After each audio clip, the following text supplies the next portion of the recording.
All right, hello, my wonderful students. This is foldable number 1, trigonometric identities. So we're gonna talk a little bit about the trigonometric identities, and let's go ahead and just go right into it. So first things first, we have all the identities here. Well, all the identities we're gonna be using. And basically, what we're gonna do is we're just gonna manipulate the identities that we have up here in order to solve these or prove these other things over here. So if you look over here, so there's trig identities, and then this is just verify each identity.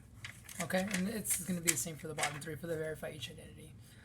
All right, so we're going to go through it little by little. Let's use this green one. Make sure it's actually marking. Yep. Okay, cool. All right, so the first one we have, these are here. I'm not going to really go over because if you took the Cornell notes like you're supposed to, these are part of the Cornell notes here. Okay, so these I just wanted to restate these so we can have them for reference while we're doing these bottom ones over here. All right, the first one, we have sine of theta times secant theta times cotangent theta equals 1. Okay, so the first thing you always want to do is you always want to set everything in terms of sine and cosine. It's the easiest way to do that. So the first one's already set in sine, so we have sine of theta. Well, our secant, if we go to secant, we see it's here. We see secant of theta is equal to 1 over cosine theta. So we'll rewrite this as times 1 over cosine theta and times our cotangent theta. And we look here, we can see our cotangent theta is cosine theta over sine theta. So we do cosine theta over sine theta. Okay, now we can simplify. So we're multiplying across. So we can do the numerators first.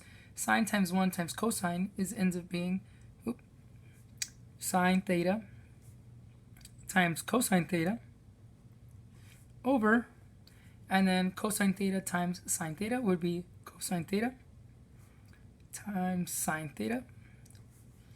And then we have to show this equals 1. Well, right away we can see that sine theta and sine theta will divide to equal 1, and cosine theta and cosine theta will also divide to equal 1. So this does indeed equal 1 here, which equals 1. Check. So this is true. We verified this one with this here. All right, next one. We have tangent squared theta plus 1 is equal to secant squared theta. All right, in order to do this one, we have to, like I said, first break down everything on the left side into sine and cosine, right? So tangent theta, we say tangent theta is equal to sine theta over cosine theta. But tangent squared theta is going to be equal to sine squared theta over cosine squared theta. Okay? And this is still plus 1. Well, we need to add these, but we can't add these because this doesn't have the same denominator as the first function. So what we're doing is we're going to multiply this by cosine theta over cosine squared theta over cosine squared theta, and we're going to end up with here cosine, because 1 times cosine theta is going to be cosine theta. So now we can add this. This is going to be sine squared theta plus, so sine squared theta plus cosine squared theta all over cosine squared theta.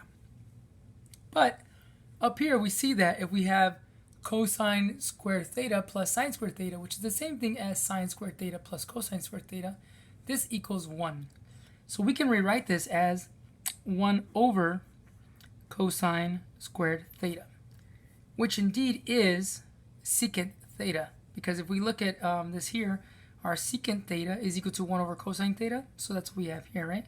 So this is going to be equal to our secant squared theta, which is equal to our original, what we have here, secant squared theta.